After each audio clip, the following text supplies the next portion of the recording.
Hey, Mark, thanks very much for agreeing to take your time to speak to me today. I know you've been a very busy guy, as usual.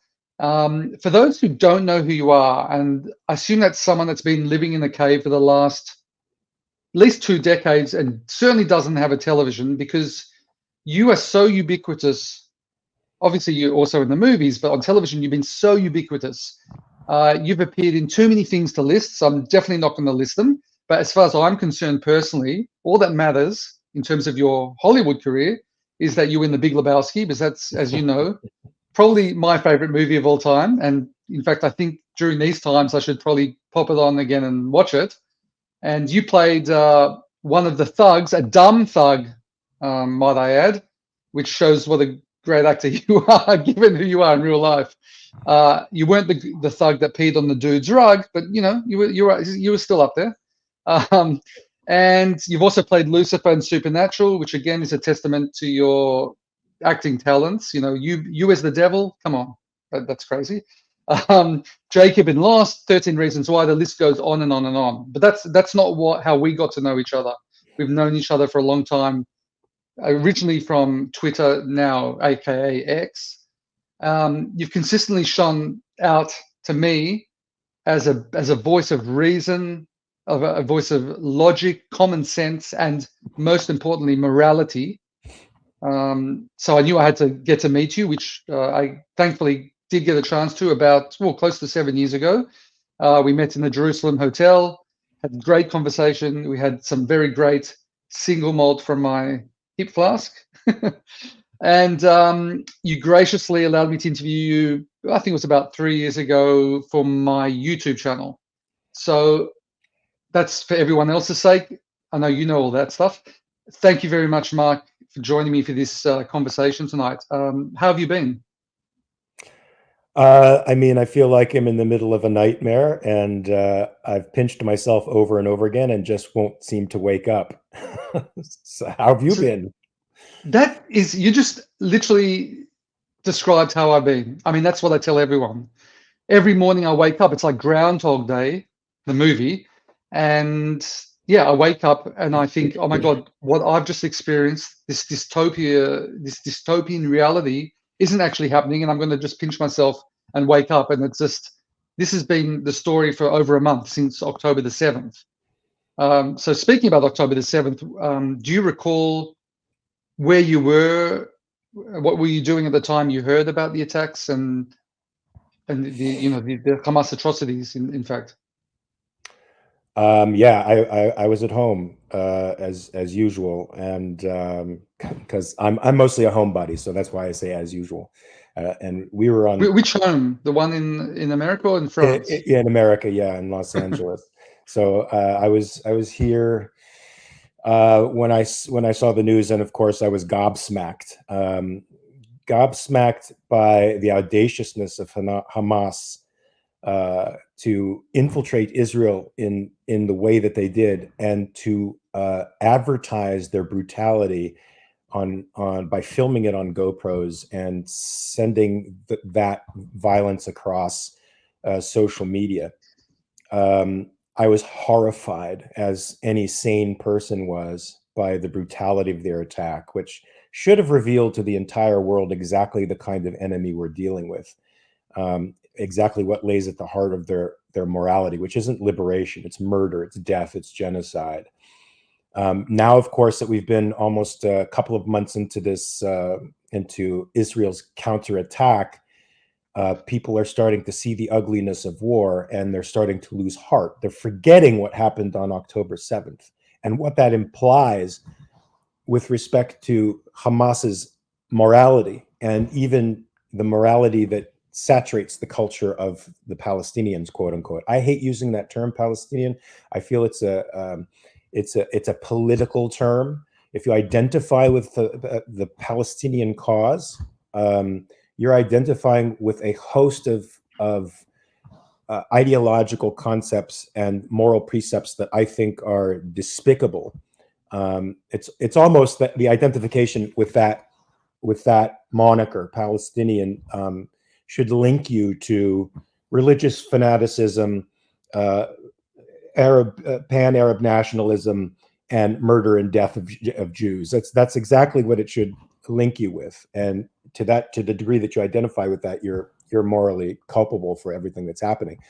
And so it seems like the West is losing the thread of that, what the root cause of all that violence is, and again turning it around in their oppression narratives, which are so popular with the political pundits, to Israel is in fact the oppressor, and that explosion of violence that happened October 7th was a justifiable response to, let's push out all the cliches, the apartheid state, the oppressive colonizing Jews, blah, yeah, the stream of cliches that come out of their mouths that disconnect them from actual moral thought, and then plug them into the group identity that makes them push and promote these disastrous ideas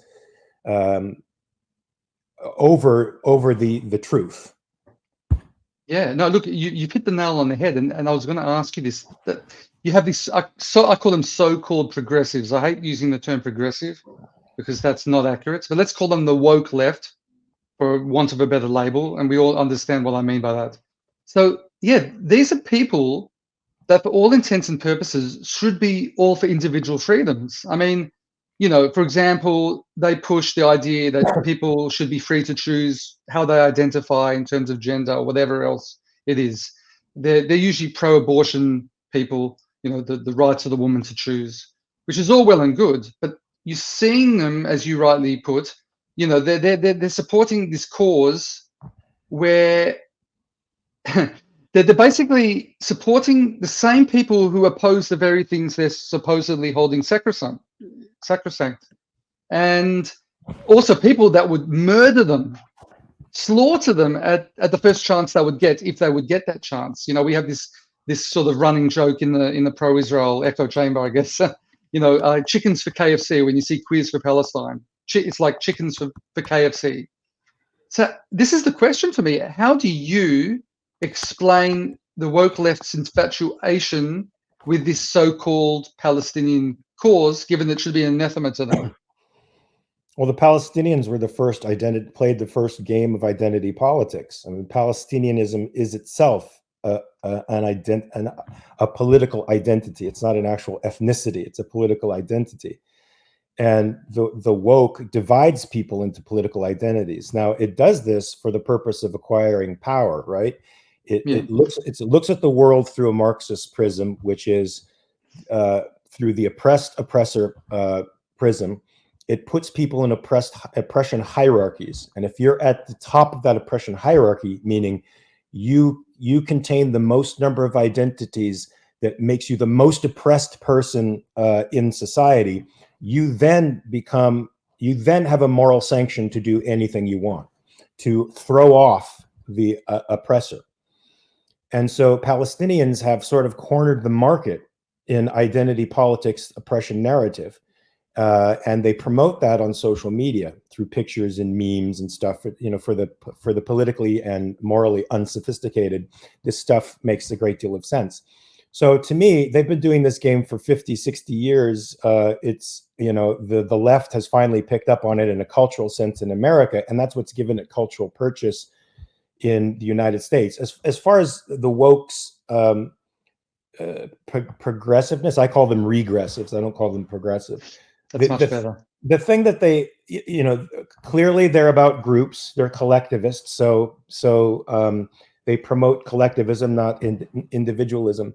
And their epistemology, the way they gather knowledge, or their perspective about the way one gathers knowledge, is that there is no such thing as an objective reality.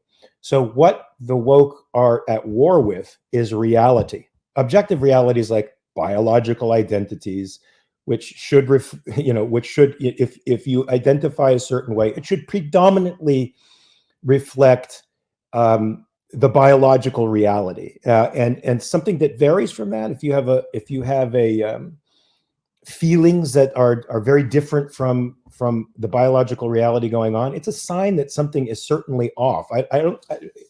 Many transgender people that I know, who I consider true transgender people, not people who are just going along with the social contagion to become popular or to feel like they belong to something, they consider their gender dysphoria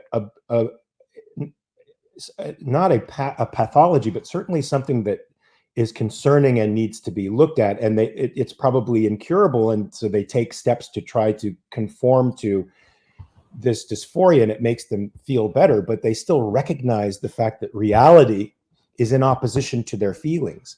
This is not the case with the woke. The woke thinks that that reality must reflect their feelings, and if reality does not, it's reality that must be changed. So once you've built a population that embraces that kind of radical skepticism, you combine it with tribalism, you're going to have a population of insane people who are enraged.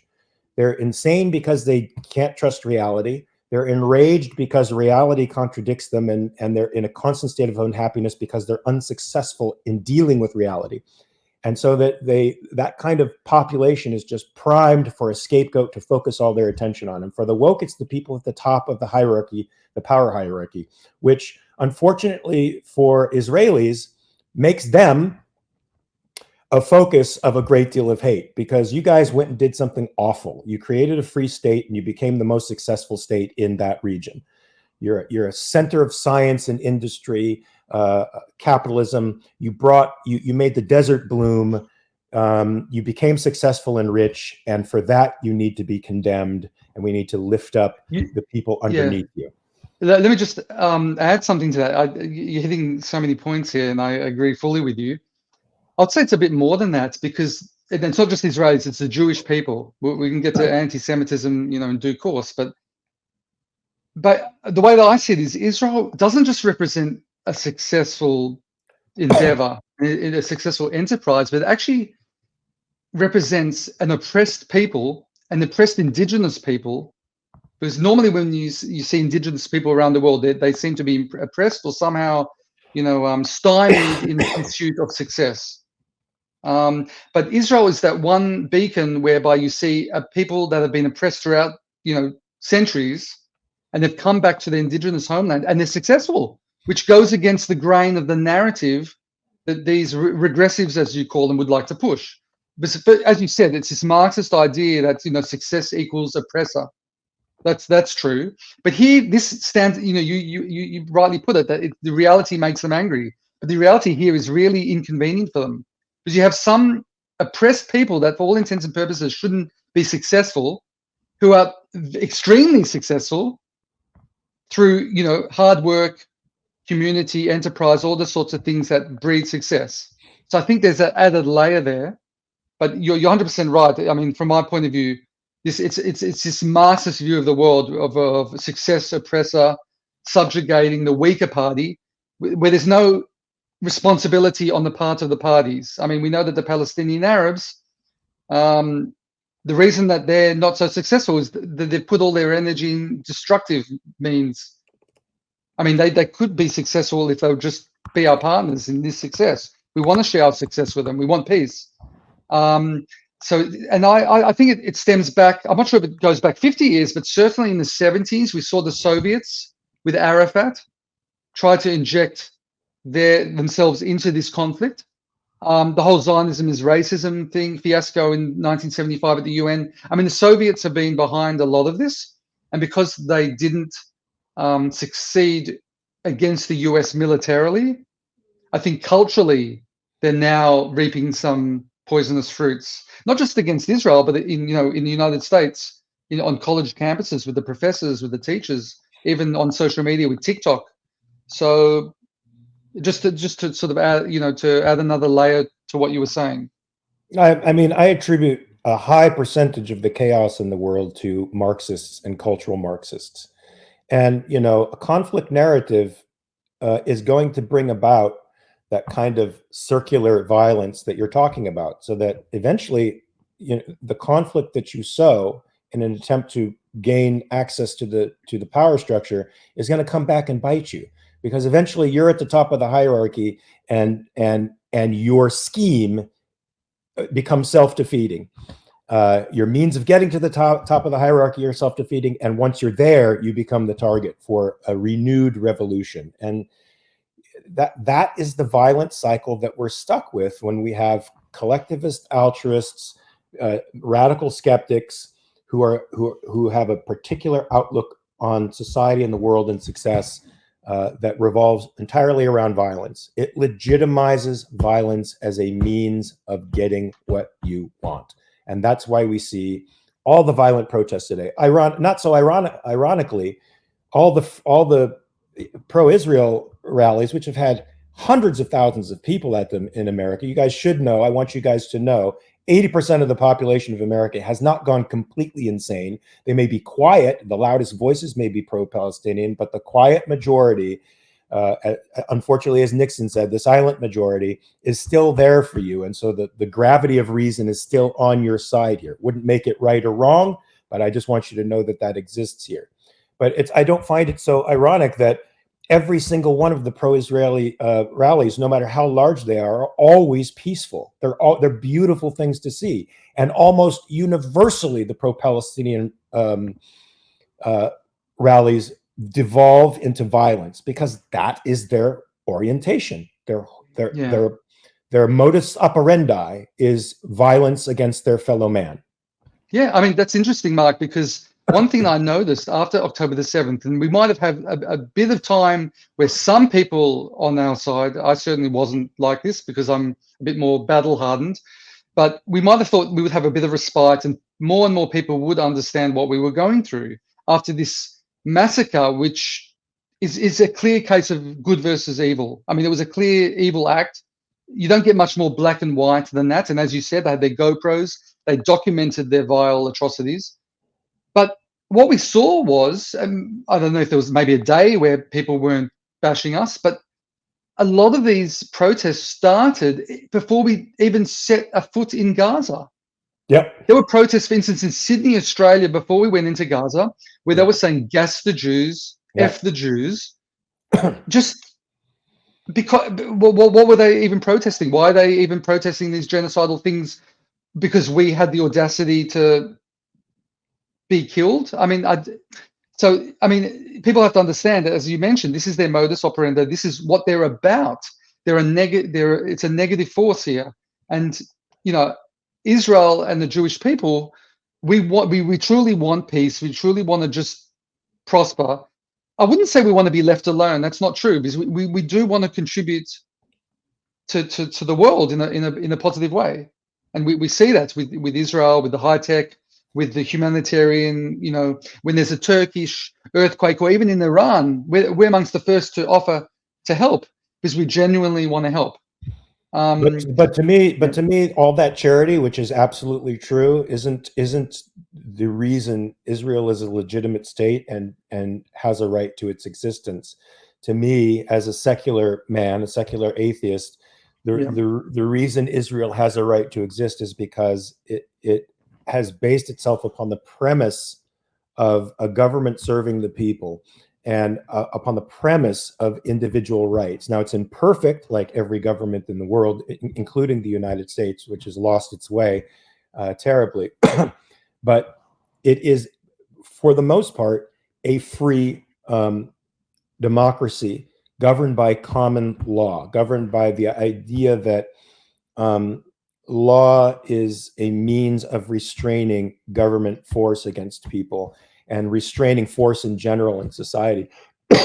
That's noble. That's a new discovery, relatively recent in human civilization. And for that reason, I support Israel. You guys are fighting for democracy and liberty. Yeah, and I think you're quite a unique voice. Well, first of all, I mean, although we have seen more prominent people and celebrities speak out in support of Israel, and let me just add that of the ones that speak out in support of Israel, many of them are kind of like of the even-handed variety. Maybe I shouldn't name drop, but like Elisa Milano, for instance, who would simultaneously call for a ceasefire, which is basically saying leave Hamas alone, let them remain intact, and calling for the release of hostages, which, at least in my view, seems a bit like virtue signaling, and that is, to me, problematic. But you do have some people who are more pro-Israel, but they tend to be, and I appreciate their stance. It can't be easy to talk out about this, but your for the most part, the people that are pro-Israel who are either Jewish, or if they're not Jewish, they're pro-Israel. At least a lot of it has to do with their religious beliefs. So they might be religious Christians, for instance. You've got his name is, I think, Nathan Buzalik. I think he was from the Vampire Diaries. He's one guy that's come out. He's saying a lot, and we really appreciate. He's very articulate. He's great. He's a religious Christian, Right. and I think John Voight is another guy. He invokes. I love him as well. Great actor, of course, and he speaks of God and God's promise to the Jewish people, which I really appreciate. Don't get me wrong, but you're unique because you're an atheist and you're looking at things from a different perspective, which I think, just if I can call it like a common sense, kind of individual rights-based perspective, which I think is also important. Yes. So and you're unique in that. I mean, maybe you can tell me if there are other people like you that are, putting yourself out there in support of Israel. I mean, you actually aren't just saying stuff, tweeting things, which in itself is valuable. But you put out this whole video. You went to the effort to put out like a 2-3 minute video telling people why they should support Israel, which, as far as I'm concerned, is incredible. I put out my own video coming at it from my ethical, political perspective, and I put out one for Stand With Us, where I didn't see the Stand With Us one. Yeah, check that out. And I'm going to be releasing a reality check. I'll probably be filming it today on Israel. It should come out in the next few days, justifying my perspective from a secular point of view. And I think the strongest point of view, mind you. Let me remind you that I don't think you can win the argument from a religious perspective when you're talking about abstractions like rights and your right to exist and legitimacy of the state. These things need to be justified from a reality-based ethics that reduces the concepts down to observable reality, so that people look at the world and say, this has to be true.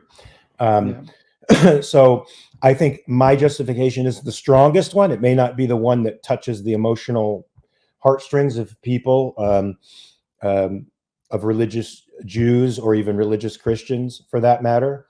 But it's the one that I think can intellectually defeat the left. No, I agree. And you know me, so I'm a religious Jew. I consider myself a religiously observant Jew. I believe in God and all that, but I 100% agree with you that those sorts of arguments, I don't really make those arguments. This is my personal belief, but I know you're not going to convince anyone beyond that choir of people that believe in God. And it's not an argument that will ever win. It can be a belief that you have. But by the way, my pro-Israel activism isn't just based on that. I believe all your arguments that you make, they resonate with me. And I think they're kind of fairer arguments in that sense. And I just want to say something real quick about, is it Alyssa Milano you were talking about? Okay, she calls for a ceasefire. Look, a lot of people have a very superficial orientation to morality. They consider morality composed of sentiments and feelings, and it assuages those feelings to be at once persuading or trying to persuade the world towards peace that feels right to them. It feels like what's happening now to the Palestinian people is a really tough thing to endure. Of course it is. It's war. And it feels heartless to advocate for the other thing, which I advocate for. I advocate for this. Human beings are not bargaining chips. You have to defeat Hamas entirely, and that means completely eliminating their power structure and making them politically, morally, and economically destroyed, so that there is no possibility in the future that they can rear their ugly heads and do the things that they've been doing for many, many, many years. Now, that means that you have to hope that you can return the hostages safely, but treat them as if they are gone. And that because the primary motive is to destroy the aggressor and make him incapable of aggressing on you again. And you're right, the calls for a ceasefire are in essence calls for Hamas to regroup, re-strengthen, and retrench. And you also send a message to them that people are bargaining chips, and we can exchange them for you, and we will buckle in the face of these kinds of challenges. But look, you don't negotiate with criminals. Benjamin Netanyahu said it himself in his book on terrorism. You don't negotiate with terrorists, and yet here we are negotiating with terrorists. You can't. You only set yourself up for further grief, murder, destruction, mayhem by keeping these people solvent. They need to be completely and utterly destroyed. And so you're right. When you call for a ceasefire, you're essentially calling for a war that goes into perpetuity. You're essentially calling for Palestinian children to be indoctrinated into Jew hatred for the rest of their lives, to be more or less recruits for an awful system that extols martyrdom, which to the Palestinian is murdering as many Jews as you possibly can, will establish a place of honor in your society. You promote a death cult by continuing that. And I want to annihilate that concept. I am for life, and life means innocent human beings pursuing productive ends, like the people of Israel do, not pursuing geopolitical ends, not pursuing religious strife, not pursuing violence. None of that is legitimate and has to be wiped off the face of the earth in the same way that Nazism was wiped off the face of the earth. You're not going to encourage violence or escalate. Everybody's so worried about escalation. You're not going to escalate violence by destroying the bad guy. You're going to make the bad guys think twice. Yeah, no, absolutely. Like there is that argument that you're going to breed this whole new generation of Hamas people because they're going to be so angry that we've been hitting back at them. But that just shows such an ignorance of the situation, because as you rightly put it, they're indoctrinated from a young age. It doesn't matter what we do, having our very existence in that area is enough of a provocation for them to breed this new generation of Hamas people. And what you have to show that generation, is that if you choose this path, it will bring death and destruction to you. Yeah. There has to be incentivization, and the opposite of that, decentivization, just like in a capitalist economy, as it were. So, yeah. And I mean, once they're rid of Hamas, and please God, may that happen, they'll be hopefully, because Hamas is the worst thing that happened to them as well. And we're seeing more and more Palestinian or Arabs or Gazans speaking out against Hamas. Yes. They're very frightened to do so, but we're seeing a lot of that. They're being used as human shields. We're seeing that evidence now. And on that topic, as much of that evidence is coming forward, and as much as of the GoPro footage that we've seen, we've had, the woke left and other people that just are coming up with all sorts of excuses and obfuscations to somehow either justify what happened or say it didn't happen that way, that somehow, the conspiracy theorists are out in full play right now. It's mind-boggling to see the reactions of people in the face of such obvious evil. Well, I mean, what's obvious isn't obvious anymore, right? I mean, when the founding fathers said we hold these truths to be self-evident, there was such a thing as self-evidence. There was such a thing as pointing to something and saying, there it is. Do you see? But once you sow radical skepticism into the culture, by that I mean the idea that you can't know reality, or that reality is a social construct that has to do with power structures, has nothing to do with what exists outside your consciousness. You've created this world, this very type of world where even the self-evident isn't self-evident. And simple logic, deducing from first principles, is impossible for so many people. I see these individuals online. I have arguments with them all the time. I've since given up because I can't take it anymore. It's psychologically damaging to deal with these pro-Palestinian trolls. They are not interested in the truth. They're not interested in facts. They're not interested in reason. And you only have one recourse with people like that. Do you know what that is, David? I mean, I have my own views, but I want to hear what you think. The fist. You cannot, if you can't reason with somebody, you have no choice but to resort to violence, because that's their means of dealing with you. Reason. I mean, I also like mockery or using their own words against them, but okay. They don't care. They don't care. Yeah, I mean, I agree. Look, me and They you do. agree. They do care a bit. They do. They don't like it. Let's put it that way. But it just makes them angrier. Do we want them angrier? Not sure. Sure, sure. Fuck them. Look, but sorry, it's pardon my French, but It's okay. This isn't PG-13. My kids will uh, see it, but they know the words. I'm Aussie. They know the okay, yeah, words. that's right. Good, that's right. Yeah, I mean, look, you and I can justify our harshness on social media by and our continued pursuit of the truth on social media and arguments with people who don't matter, because what we're hoping is there's somebody out there in the crowd who's on the fence that we're going to turn somehow. Bingo. Yeah, Right. that's why Yes. I do it. However, I mean, given the algorithms that social media seems to operate by, our voices are still marginalized. Their voices get amplified. They don't listen. What they like is the coverage. They like the attention, especially that I give them.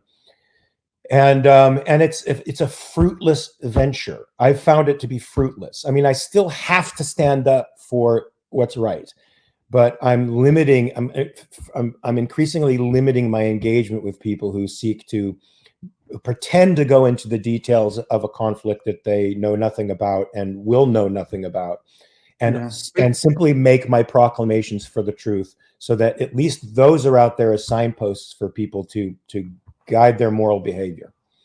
But I think that you do have the ability to influence those who aren't too far gone, because you have a large following because of your acting career.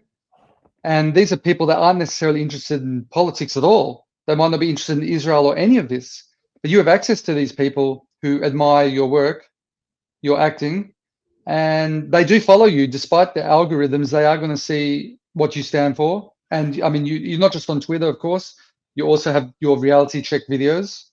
So I wouldn't be so pessimistic, Mark, at least in your case, that you can't make a difference, even by engaging with those who are too far gone for the purpose of showing your legitimate followers, intellectually honest people, people who are sitting on the fence on this, what these people stand for.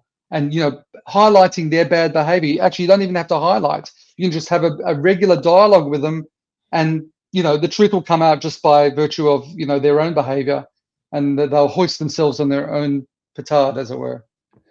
Thank you for the quote from Hamlet. Yes, Yeah, that's true.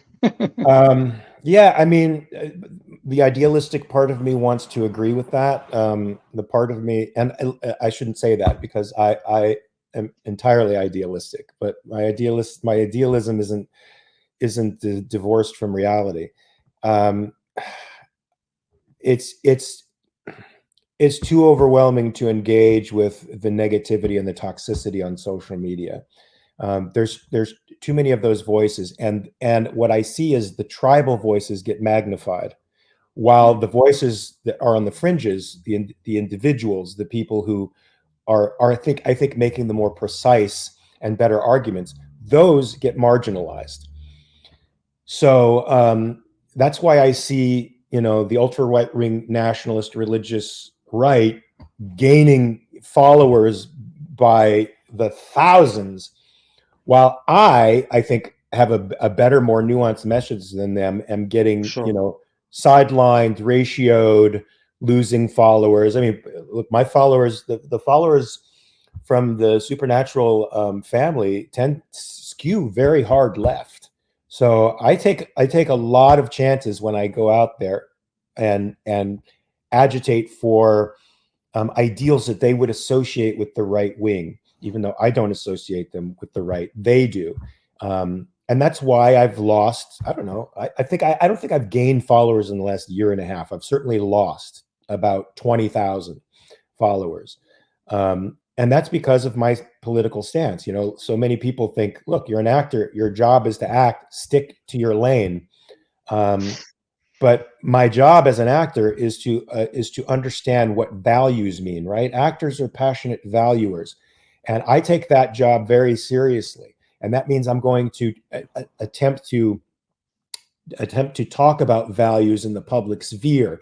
As an artist, or an aspiring artist, I don't consider myself an artist, I'm an aspiring artist. I think I also have to be the barometer of decency and goodness. What does that mean for human beings? I have to help describe those parameters and those rules. And if they're bad, I rebel against them. If they're good, I promote them. I think that's my job as an aspiring artist. I think that's my job as a passionate valuer in my work and in my life. So there is no distinction between my work and my life, other than the fact that I also do work just to put bread and onions on the table. I do reality checks to satisfy myself creatively and intellectually. Right? I do independent projects to satisfy myself creatively and intellectually. I'm doing Enemy of the People to satisfy myself ethically and intellectually, not for money. I'm going to be losing money going to Austin and doing this reading, but I'm going to be saying something very important. Which, by the way, they're doing a production of this of Enemy of the People on Broadway pretty soon, in a few months. Some very good actors are going to be involved in it. And I listen to the actors discussing the themes of the piece, and I just shake my head and I say, actors, Jesus Christ, actors. They seem to miss the forest of the trees, unfortunately. As good an actors as these people are, they seem to miss the thematic elements of Enemy of the People, which makes it such a coherent message today, even though it was written in 1888. And remind me, I want to say something. The final words of the play, I think, are the most powerful words in modern theatrical history. And I think they are words that the people of Israel need to hear. So remind me to say that at the end of the podcast, because I think you guys need to hear this. Okay. Oh, wow. Okay. So, I mean, I'm sure everyone's going to stay to the end anyway, but now we have an added incentive to stay to the end. But no, it's very interesting what you just said. I have never heard that before, because normally we do tend to think of actors as just actors, and especially when the actors spout out politics with which one does not agree, the retort is usually just stick to acting. But you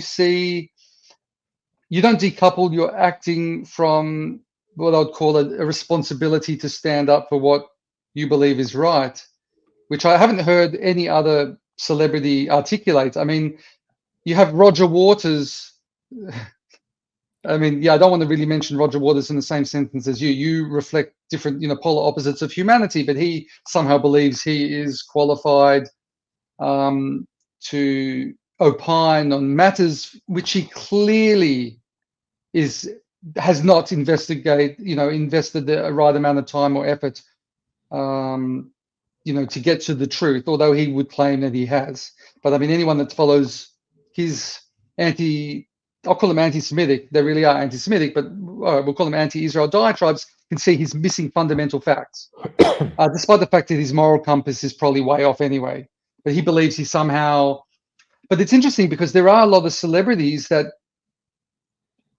they don't invest that. They do opine, and they get it completely wrong, and they don't seem to have a problem with that. They don't seem to take their responsibility seriously enough, and they do have a responsibility, but just by virtue of the fact of their platforms. Well, I think they are huge. But let me just give I don't mean this as an excuse for my fellow highly talented actors out there, but this explanation may help you. Look, I'm a teacher of acting, so I watch the way acting is taught, and it's primarily taught as an intuitive, instinctual craft.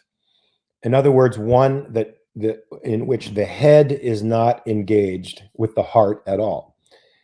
You work with people on that level, and they become successful on that level. They're going to take that way of working as a general principle. I find truth through my heart, not my head. Our culture reaffirms that concept. The truth is here. What I have to do is look into my heart, sense my feelings, and that will tell me what's true and what isn't. My head interferes with that.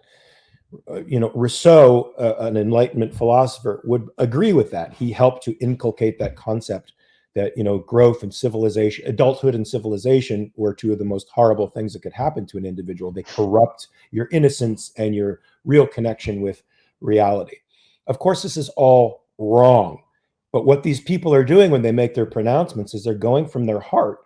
which they think is the most educated organ in their body. And they've been taught by culture and by their teachers that that is the way in which they understand truth.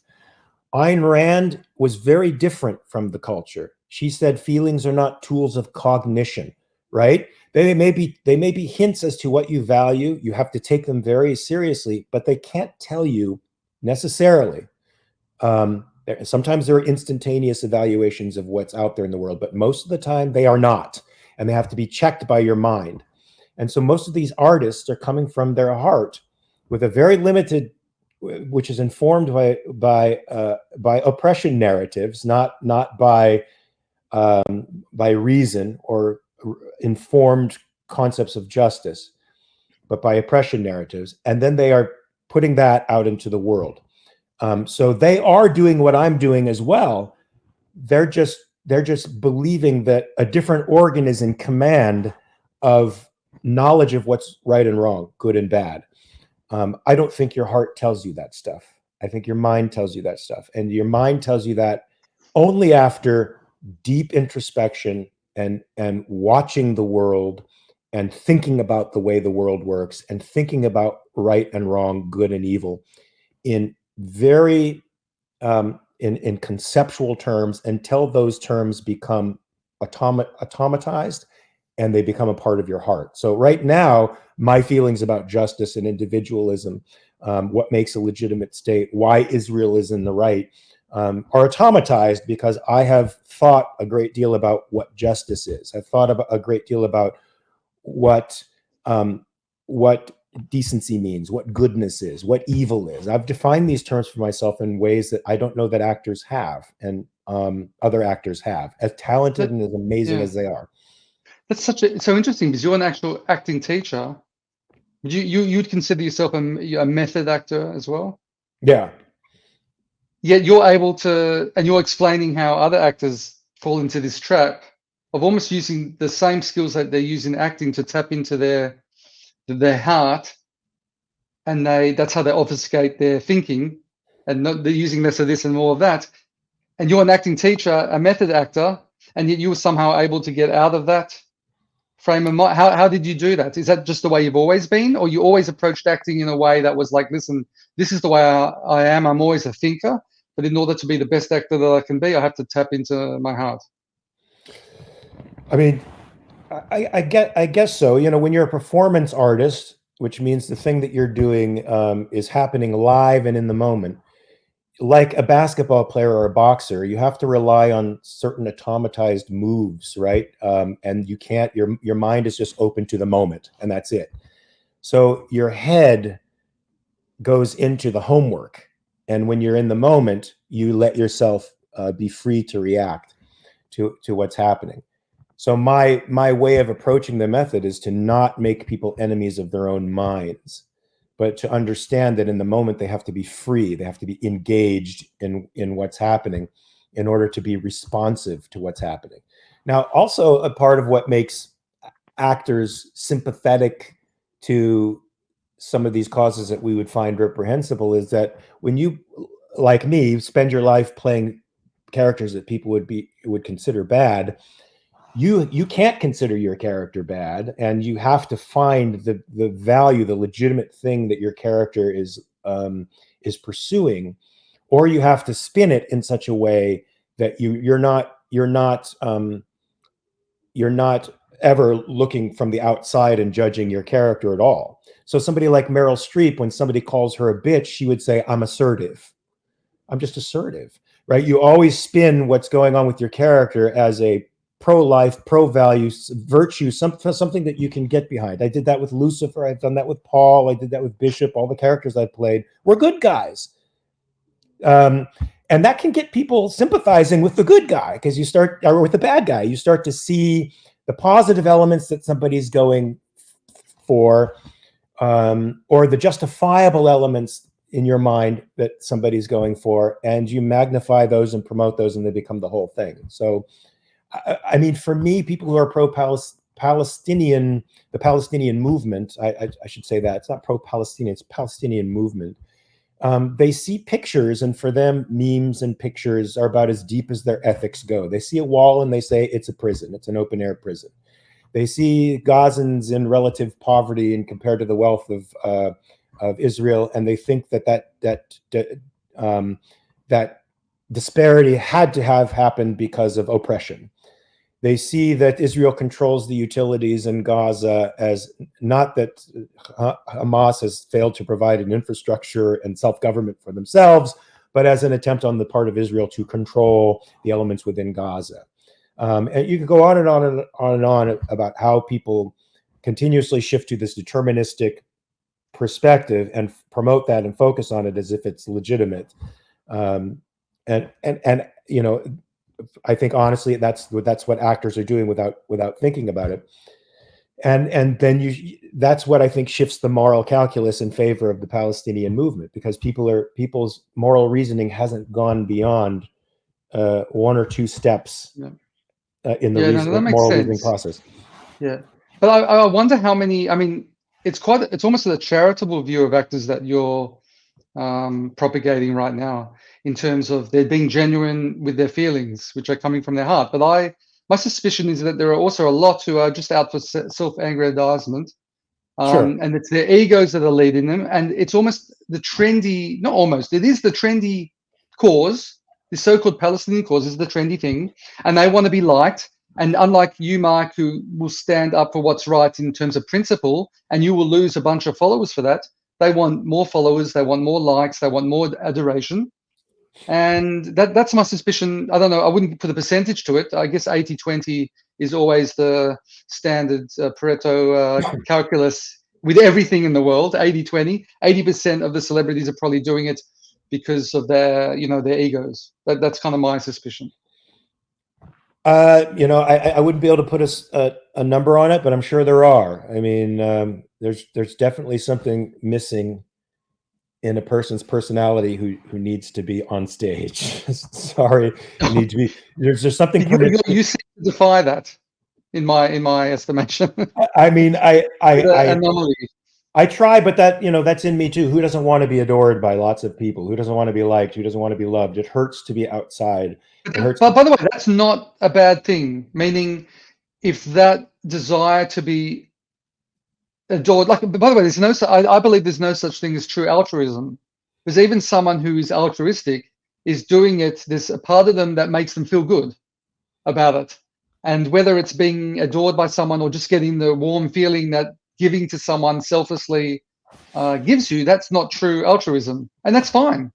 I mean, as long as your quest to feel good produces productivity and morality, there's no problem with that whatsoever. I have issues, of course. Altruism, I think, is one of the most evil moral okay, let's listen. in the world. But I think it's part of the reason why people want the Palestinians to win. It's an ethics of sacrifice, which doesn't mean, a delaying gratification. It means giving up something of greater value for lesser value. It's the type of ethics that focuses on victims and pain and those who have less, and tries to elevate them above those who have more, irrespective of why they have more or less.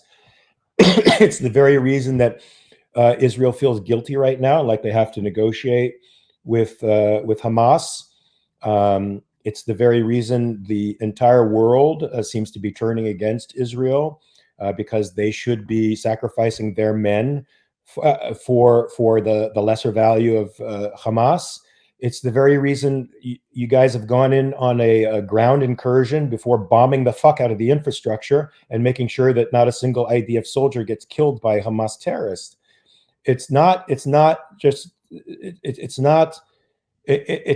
moral ethics. It's an ethics that leads to destruction on purpose, on destruction for the good, of the good for the lesser, for the evil. And I don't think that moral orientation is decent at all. You can look, the martyr for Hamas is just as altruistic as the guy who goes in for the IDF on the ground incursion before they've destroyed the entire infrastructure of Hamas, putting himself at risk, fighting in these tunnels against these savages. None of that should happen. But it's happening because we have an altruist ethic. If we understood what reasoned self-interest really meant, we would understand that Hamas has no legitimate claim to exist. It has no, it certainly has no claim to justify negotiating with it. And the only way that the violence should stop is when Hamas completely surrenders.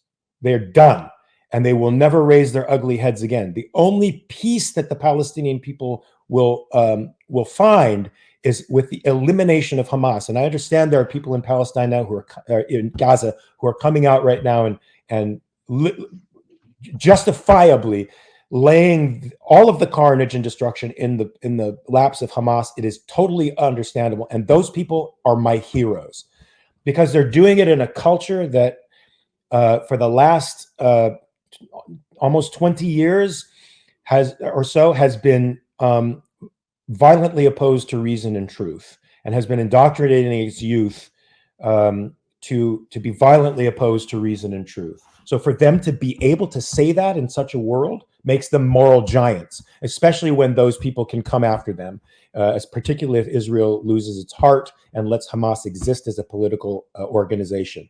Those people's lives are at risk. In my opinion, they should be in Israel. They should be, given safe haven and become productive citizens in Israel. Absolutely. And by the way, I saw a thing about a month or so ago. There were some Gazans living in Sderot. So Sderot being one of those border towns that always gets hit by rockets. And I saw an interview with a Gazan guy. He was a guy from Gaza, and he had to flee. And he was in Sderot, and his Jewish neighbors just treated him like just one of the guys. And it was heartening. It was surprising. I didn't know, honestly, as knowledgeable as I consider myself to do with Israel and the conflict, I'd never heard of this before. That a Gazan, I mean, I suspected there would be Gazans in Israel somewhere, probably in Tel Aviv, but not in Sderot, one of the border towns, which, people there might understandably have a cynical view towards Gazans, given they were always on the receiving end of these rockets. But I agree with you. That would be an amazing situation in dark times to have these, as you said, moral giants, these people that are putting themselves on the line. Able to bring them in and have them live in peace with us, and help them, produce productive society. Maybe even go back one day when there's no Hamas and be able to, produce a productive society. But listening to you, I mean, it's just such a breath of fresh air. But I have to wonder. I mean, obviously you have the ratios on social media, but like in terms of your industry, do you ever receive any pushback from your fellow thespians or people, Sure. even further up the food chain? I mean, I think the actors who know me are afraid to get in any engagements with me online. They're afraid to ally themselves with me because it would bring fire and brimstone down on them that they really don't want to deal with, and I can't blame them for that. Those who do support I me, don't want to be associated with Lucifer. well, that would be okay So because the fandom would be okay with that. But anything that puts them into this kind of battle, I think they'd think it's above their pay grade, and I don't blame them for that. So you believe that there are many more than would let on that actually there's people agree behind with the you? scenes. There's people behind the scenes who tell me they thank me for what I do. Oh wow! And then there's plenty of people who probably hate me for what I do, and they'll smile to my face, but they'll definitely not support me publicly, and maybe even work to counter me in some way publicly. Wait, you talking theoretically, or this has happened to you before that No, someone has actually said, "I want to work with him"? Well, that I don't know. That's very Oh, possible. you don't know. It's very possible somebody said I don't want to work with him. It's very possible a producer somewhere has said. I mean, I think there's a prominent producer. I noticed a palpable change in one of the producers that I worked with, that I did an event with, from from the two shows that I did with this person to this event that I did with him, and he seemed to he looked he from a guy he went from a guy who liked me and admired me to a guy who looked like every time he looked at me, it looked like he was smelling Lindbergh cheese. So I have a feeling he might have seen something on social media that gave him a bad taste in his mouth, and he's made drawn certain conclusions about me as a man, and may not hire me ever again because of his conclusions about me. I could be Is this wrong. based also on his social media activity? You've seen his social media activity, and you can tell No, he's on the I other think side, he, or just his I think he, countenance? I think he used to follow me and now doesn't. Okay. But I don't know if he got. There's times when people follow me and then they're not following me. Some of my friends and actors, and when I've asked them about it, they're like, "Oh, I had no idea." And I've had that condition too, where somebody was unfollowed and I didn't do anything about it. Yeah, that's happened to me too. So I don't know why that happens. It could have happened in this person's case that they decided not to follow me. But look, I'm very active and people don't want the notifications. They could mute me, of course, instead of unfollow me. But Yeah, of course. it could be that he found my position so reprehensible they didn't want to have anything to do with it. Right. Now, Why listen to an opposing position and learn? Maybe run the risk of learning something. Why not just silence that voice? hey, this, I mean, the guy's a very smart guy. He's extremely creative. I love his work. I love him. I like him in that capacity. I don't know what his politics are like. I don't know what his ethics are like, although I can get a little sense from the work he's done. Um, but and it certainly wouldn't preclude me from working for him unless he was a commie outright, or pro-Palestinian jerk off, right? I would not work with somebody who held those Wow. um, those political perspectives. So it's not so. Look, because your politics is downstream from ethics. It's downstream from values. The kind of politics you advocate for demonstrate the kind of values you think should be in the world. What kinds of relationships people should have with each other. And right now, the individualist ethic, the idea that every human being is sovereign and should be left alone, and that force should be limited, is not popular. It's especially not popular with Gen Zers and millennials. It's increasingly unpopular again amongst Gen Xers and boomers, although slightly more popular. And so I'm on the fringes of society because people think that individualism is an isolating moral ethic and a profoundly destructive moral ethic, because they don't see that individuals who are sovereign can only cooperate with one another. They don't see that cooperation as taking place. They have a Hobbesian view of the world, which means people are animals who need to be subdued by fear, and the only way they're going to be good is to distill self-interest out of their actions. And the only way to do that is by a strong government hand that regulates all their activity, that always has the perspective of the common welfare, common good in mind, and directs their activities accordingly. To me, that's the majority of the world. As you say, you hold an altruist ethic, thinking that self-sacrifice is good. I think self-sacrifice is an awful thing. I think rational self-interest is the only moral perspective that one can have. I think treating people as sovereign entities, meaning you're a free agent in the world of ethics, and so I have to leave you alone unless and until you do something bad to me, is the only moral way to look at other human beings.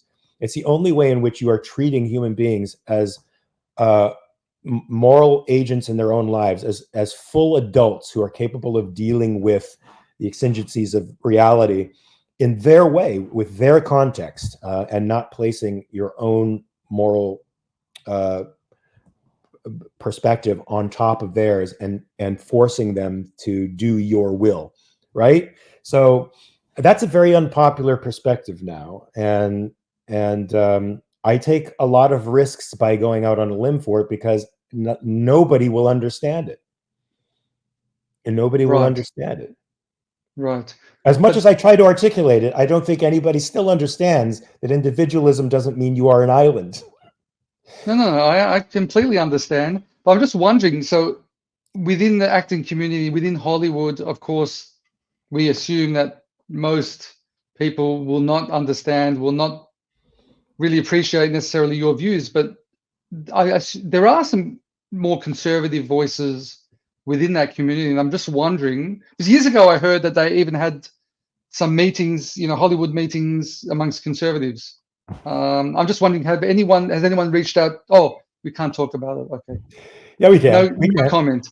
Well, No, no, you don't have to mention names, but are there like-minded individuals that just choose not to, advertise it necessarily, and you guys can even just get together for, in a bar just to talk about things, just in terms of not feeling so isolated and being able to have some good conversations with some like-minded individuals within your community? there are no like-minded individuals that think like me, if that's what you mean. I don't have many, if any, accolades for individual rights and reason. Okay, the individual rights is one thing, but in terms of your other views, which stem from those, Yeah, even if there, they're coming to their, for instance, their pro-Israel, more conservative views, their capitalist views from a different place. well, I would find more of a hearing in those forums than I would say on the left, who Oh, for sure. the people on the right, as many liberals who are leaving the left, like the Barry Weisses of the world, find out, the people on the many people on the right are actually open to conversation and still hold reason and debate as a way of coming to the truth. The people Yeah, on the left, on the left have completely jettisoned that. They're irrationalists. But of course, if you're a radical skeptic, you have to distance yourself from reason. So I would find more people willing to engage on the right than I do on the left. And that organization was called Friends of Abe. It was started by Gary Sinise and John Voight. yes, Right, but it yes, was it was outed by a leftist who infiltrated the group and started outing people within the industry when they would have these. It started to get very big. They would have social events and they would have prominent speakers come and speak at their events, and then eventually it had to be shut down because people below the line were getting blacklisted when it turned out that they were members of this group. that's Now, crazy. the group has since experienced a resurgence. I get invited to some of these meetings, and I've gone to a couple, but I don't find that I have much commonality with them. Um, Interesting. I'm politically homeless. Any and morally homeless. Anybody who thinks that individualism is the proper social political ethics is is not is not accepted by either side. So we have to make our own little universe, which anybody from the left or right is welcome to join, provided they start to see that this is really the only way to look at other human beings and to have the possibility of being living at peace with other human beings. I mean, I think that's a shame because I think we lack nuance in general, us as a species, and any like opposing views or views that don't, not even opposing, you can agree on 99% of the things, but the minute someone has a different premise to you, that automatically we can't find the common ground. I find that to be a damn shame. And I try to speak a lot. Look, there's obviously certain no-brainers or red lines that you don't want to cross, and you just can't have a dialogue with someone if they cross them. Like if you're supporting Hamas's atrocities, and I don't even want to entertain any conversation with you. But there's a spectrum of belief, and I think it's a shame if you feel I talking to you every time I talk to you, I feel like I learned something. I'm not going to agree with you 100%, maybe 95 to 100% or 99%. But I'm learning something all the time. It opens. It's this self-development that I find myself in. I'm thinking about things from a different perspective, and I think that's something in general we're missing in today's culture from both sides. By the way, it's more on the left, as you said. They've jettisoned any kind of discussion. It's all about cancel culture. On the right, there is more robust discussion, but I still think even on the right, where I find myself, there is still some room for improvement in that regard. If people don't completely conform to your point of view, there is that kind of, if it's not, I wouldn't say it's cancel, but maybe on the right, it's more about trying to convince them that you're right and they're wrong. Yeah, I mean And an acceptance the right cancels too. to some extent. Man, they're pretty intense about their canceling too. They're not as openly virulent about it, but they certainly call for boycotts. They did it since the Dixie Chicks. Mm. You don't agree with their perspective. They want you done. and the power of the left's capacity to do that only promoted that way of doing business for the right. They saw how successful it could be, and so they've done it. Look at Dylan Mulvaney and Bud Light. You know, Bud Light lost all kinds of money because it decided to go to Dylan Mulvaney, a prominent trans activist on social media, and they lost $1 billion of business. And that was promoted by the Matt Walshes of the world, who has a tremendous voice, you know, and bullies Dylan Mulvaney on a daily basis. Now, I'm not the type of person that believes somebody like Dylan Mulvaney ought to be bullied. And if Bud Light wants to use him as to advertise their products because he's got a massive following, you know, so be it. It wouldn't make me stop drinking Bud Light. Yeah. But that's just one example of the many ways in which the right approves of cancel culture and control when they think something as one of their sacred cows is about to be sacrificed. And that's why I don't like the tribal thinking at all. I do think cancel culture is appropriate for people who are really Nazis. You know, but exactly. we throw around these terms so much now that, you know, Nazi is now just the word we use for people who don't agree with us, and then we decide to take social retribution against those people, and that is wrong. But but making ideas socially reprehensible, like fascism, Nazism, racism, I think that's very good. And to make people pay, for example, some of these Harvard students that came out and protested for the Palestinian political movement, for people to retaliate and say, make sure those names are on lists so that corporations don't hire them in the future. I'm sorry, that's good. You know, the canceling commies in the 50s was good because the communists were a violent political tribe who attempted to sow chaos in the United States through violence, subterfuge, and theft, and they were criminals, and they should be excommunicated from society. And their political. No, I was actually going to ask you about this because we've seen not just these protests, but we've seen people ripping, like regular people, professionals, doctors, not just the students, lawyers, all sorts of people, ripping down posters of kidnapped children. I mean, I can't even understand whether, because it's one thing if you look at the plight, you sympathize with the plights of the regular Gazan. I mean, I do, you do. The true innocents I'm talking about, not the civilians there that might have been aiding and abetting or providing intelligence to Hamas, which we know there were plenty. But you know, the real innocents, I also empathize with them. But there's no mutually exclusive view here. You can empathize with them, but how is ripping down the poster of someone kidnapped by the Nazis of Hamas contradicting that? Yeah, we see so many people, so-called smart people, at least intellectually smart, doing it. And I'm glad to see that they're suffering the repercussions in terms of their careers. I mean, I look at that as capitalism, meaning in the sense that any employer can decide, just like in the job interview, you have a job interview and you can interview and you're looking for certain qualities in a person within the parameters of that job.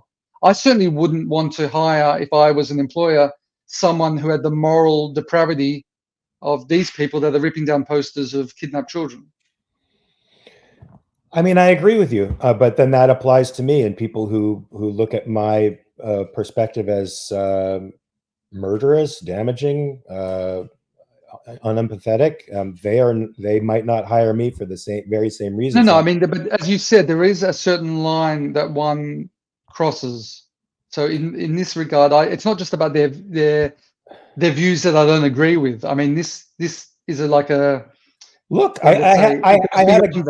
I had a guy who made up a profile of me on social media that said, you know, I'm an advocate for child murder because of the 4,000 children that have been killed in Gaza. You've never advocated for them to be killed. Of course not. But you know, you can. That's just lying. It's hard for them to understand that, you know, the forces of decency, when they're fighting evil makes it extremely difficult to be dislodged from a society. They embed themselves in such a way as to make victims of innocent civilians. It becomes impossible to dislodge them without hurting innocent civilians. The difference is that one is not the object of the people trying to dislodge the evil, and two, that the innocents are wept for as well by the people who are forced into the position of such morally opaque territory. If people think that the IDF soldier who accidentally kills a child in an attempt to kill Hamas doesn't feel that in the years to come in PTSD, doesn't have to live with that emotional scar for the rest of their lives, they are wrong.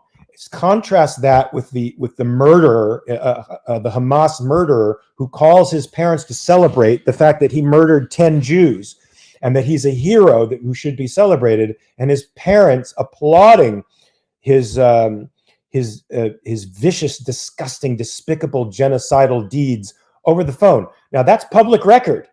There's a very different moral orientation between those two types of people. One has to do something that is morally tough in order to achieve something good, which is the eradication of evil. The other relishes entirely in wanton evil. And so for me, I can still mourn the deaths of innocents, but I put those deaths in the lap of Hamas, because if Hamas surrendered tomorrow and completely dismantled, there would not be a single another citizen or innocent child who would be killed. Absolutely. And if you can't hold that moral calculus in your head, you're not thinking clearly.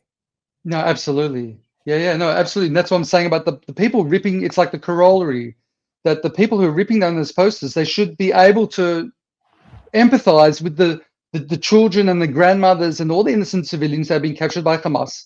It doesn't necessarily negate their cause, but the fact, and I've been saying this all along during this, and I've noticed this about the so-called pro-Palestinian cause, all since October the 7th, that if these people felt comfortable enough in their cause, they should be able to call out the atrocity and call out Hamas for their atrocity and still be able to feel comfortable that they're on the right side. I mean, if they were truly on the right side, if you know what I mean. Because what you've just described, there's no contradiction. You could be pro-Israel, you could be pro-eradicating Hamas and still empathize with the innocents who are unfortunately going to lose their lives because of the situation, mainly because Hamas have embedded themselves amongst their population. But we don't see that on the I call it the anti-Israel side. I don't think there's such a thing as pro-Palestinian.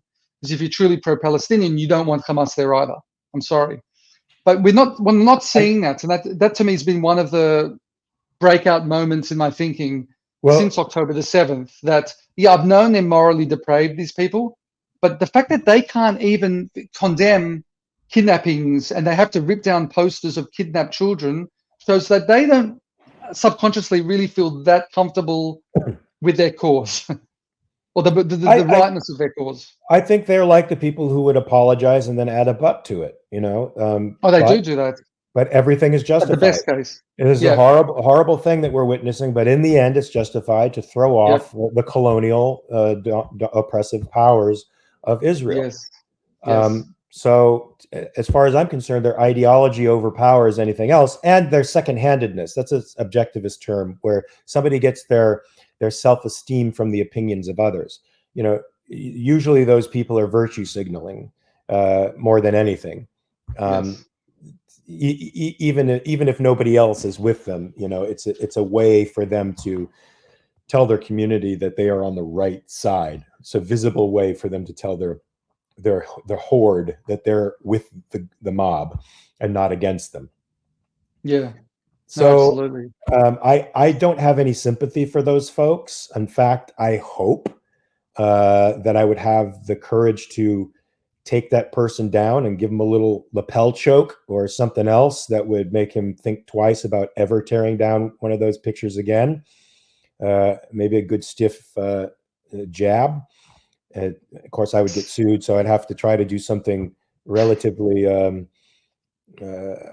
don't know if my jiu-jitsu is up to par for it, but I would definitely hope I could take somebody down and make them think twice about doing something like that again. Wow. Because a person like that isn't they're not open to reason, as I said. And anybody who would go to a public place and tear down posters that somebody's picked up is not considering the notion that other people get benefits from this that they don't. Ironically, this collectivistic, altruistic world that we've raised up has created a generation of narcissists who don't really see beyond their own feels, right? So all they know is that they get emotional satisfaction from tearing those posters down. The further repercussions of that, and anything beyond that, I don't think they can reason that deeply or that far into the future. Well, I hope that the more that suffer the repercussions, then they will start to enter that into the calculus. Mark, as usual, I feel like I could definitely talk to you for hours, but we probably should wrap it up soon. But just on the final note, what advice would you give to Israelis, Israel supporters, and actually Jews around the world who might be feeling despondent at this point in time? And then, as you answer, after you answer, you can add what you were going to say before the quote I was supposed to remind you about. Right, which I sent in our chat, so you can see it there for yourself. Ah, okay. I didn't look at the chat. Yes. Yeah. So it's super hard to maintain a sense of moral clarity in the face of resistance like this. It's super hard to maintain your sense of self-esteem when everybody, or when a great number of people, are telling you that what you're doing is wrong, but you're not wrong. And the majority or the mob don't hold the truth. They don't understand what's right. And just because they yell the loudest doesn't make them the rightest. What makes Israel right is its commitment to liberty, the liberty of its citizens. A Haaretz cannot exist in Gaza or the West Bank. Anybody who does not know Haaretz, it's a completely reprehensible left-wing journal. I was pilloried by them. Not a single, yes, I remember that. not a single one of their journalists came out to ask us why we were in Israel. They just made all kinds of assumptions and printed that as if it was news. So I know them to be terrible. They act in bad faith. They're totally leftist, usually anti-Israeli, anti-Zionist. But you know what? Those are the dangers, quote unquote, of living in a free society. That you have the antithesis existing side by side with you, and they have the right to say what they want. They have a right to dissent against the government, which they often do, mostly wrongly, and that's the beauty of a free country. As unstable and crazy as it may sound, liberty is the greatest gift that humanity has ever discovered, and you folks in Israel are fighting for it over there. You are an oasis in a desert, and I want you to keep the faith, keep the light of liberty alive there. And you might often have to turn to your own individual means of keeping your spirits up, but understand that there are some folks who understand what you are trying to do and support you 100%. This leads me to my quote from Enemy of the People, written by Heinrich Ibsen, who is a Norwegian playwright. He's written some great plays if you ever want to read some of his stuff. The Enemy of the People has been redone many times. It's been rewritten. Jaws was was a redone version of Enemy of the People. It's a man who comes out against the political community for something that is right, and gets attacked by the entire population of his town only for doing what's right. Instead of bowing down to the pressure and doing what the mob wants him to do, which is essentially sacrifice itself, he stands up for the good, and he gets ostracized from the community. They do violence to him, but he still chooses to stay and fight for the truth. And the last line that he says is a discovery that he makes. And the discovery, I think, is important for Israel to keep in its heart. He says at the very end of the play, the strongest man in the world is he who stands most alone.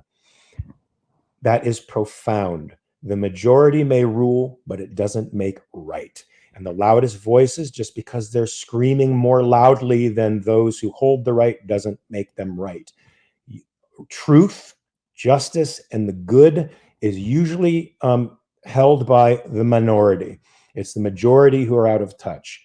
So keep that line, that final line in Enemy of the People, as a mantra in your daily routine. The strongest man in the world is he who stands most alone. And understand that even though you may feel alone, your righteousness makes you good. And let that reassure you, my friends. And anytime you need a pep talk from me, I'll be here for you. It's the most I can do, being so far away. I hope to one day get back there, David, and visit you again. I'm not drinking anymore, so we can't have the Oh, scotch. But hopefully we'll be able to sit in a hotel again and absolutely. break bread together in a free country, farther away, far removed from this kind of conflict. Hopefully your government has the resolution to see it through to the end. Amen. Well, Mark, listen, thank you. That was a pitch perfect final message. Yeah, if anyone is despondent like me, that definitely picked me up. Hopefully it picks everyone else up too. It's exactly spot on. Thank you so much for this discussion. Thank you for your friendship in general. Thank you for always asking how things are going, and thank you for your continuous support for us at times where it's not easy to actually to stick out and put your head on the line. But as you said, the strongest man in the world is he who stands most alone. So thank you for living that as well. Mark Pellegrino, thank you for your time. Thank you. Great to see you. Great to see you too.